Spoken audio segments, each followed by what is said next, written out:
വൈകുന്നേരമായപ്പോൾ പെട്ടെന്ന് തോന്നി മീൻ വാങ്ങിച്ച് കറി വെച്ച് വറുത്ത് കഴിച്ചാലോ എന്ന്. അപ്പോൾ പിന്നെ ഒന്നും നോക്കിയില്ല, ഞങ്ങൾ നേരെ എരുമപ്പെട്ടിക്ക് പോകാമെന്ന് വിചാരിച്ചു.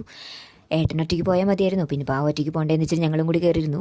അങ്ങനത്തെ നമ്മൾ നേരെ എരുമപ്പെട്ടി വന്നു. എരുമപ്പെട്ടിയിൽ നിന്നായിട്ട് നമ്മൾ എപ്പോഴും മീൻ വാങ്ങിക്കാറ്.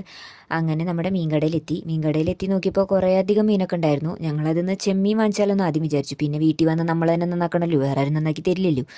അപ്പോൾ പിന്നെ അത് വേഗം വേണ്ടാന്ന് വെച്ചു. പിന്നെ നമ്മുടെ സ്ഥിരം ഐറ്റമായ അയിലയെ തന്നെ അങ്ങ് വാങ്ങിച്ചു. അയിലയാകുമ്പോൾ നന്നാക്കാൻ എളുപ്പമാണല്ലോ. പിന്നെ നേരെ തിരിച്ചു പോരുമ്പോഴാണ് നമ്മളത് കണ്ടത്. എന്ത് നോമ്പായതുകൊണ്ടാന്ന് തോന്നുന്നു, പുതിയൊരു കട, എണ്ണക്കടികളൊക്കെ ആയിട്ട് കുറേയധികം എണ്ണക്കടികളായിട്ടൊരു കട. അപ്പോൾ പിന്നെ അവിടെ കൂടി കയറി പോരാമെന്ന് വിചാരിച്ചു. ഉള്ളിൽ കയറി നോക്കിയപ്പോഴാണെങ്കിൽ ഇഷ്ടം പോലെ ഐറ്റംസ് ഉണ്ടായിരുന്നു. എന്തോ ഇലയടയോ ബോണ്ടയോ സമൂസയോ പിന്നെന്താണ് പോക്കറ്റ് ഷവർമയോ പോക്കറ്റ് സാൻഡ്വിച്ചോ അങ്ങനെ എന്തൊക്കെയോ. നമ്മുടെ കണ്ണിലാണെങ്കിൽ ഇങ്ങനത്തെ കടകളൊക്കെ പെട്ടെന്ന് നടക്കുമല്ലോ. അപ്പോൾ നമ്മൾ അവിടുന്ന് പോക്കറ്റ് ഷവർമയും സമൂസയും ബോണ്ടയൊക്കെ വാങ്ങിച്ചു. പിന്നെ അതൊക്കെ കഴിഞ്ഞ് തിരിഞ്ഞ് നോക്കിയപ്പോൾ കിടക്കുന്ന തണ്ണിമത്തൻ കൂടി വാങ്ങിക്കാണ്ട് പോകുന്ന മോശമല്ലേ. അപ്പോൾ അവിടെ കയറി ഒരു തണ്ണിമത്തനും കൂടി വാങ്ങിച്ചു. പിന്നെ എന്താ നേരെ ഒന്നും നോക്കിയില്ല, വീട്ടിൽ വന്നു ഇതൊക്കെ പൊട്ടിച്ച് കഴിച്ചു. അപ്പോൾ ഇന്നത്തെ വീഡിയോ എത്രയുള്ളൂ, ഇഷ്ടപ്പെട്ട ലൈക്ക് ചെയ്യുക, ഷെയർ ചെയ്യുക, കമൻറ്റ് ചെയ്യുക, സബ്സ്ക്രൈബ് ചെയ്യുക.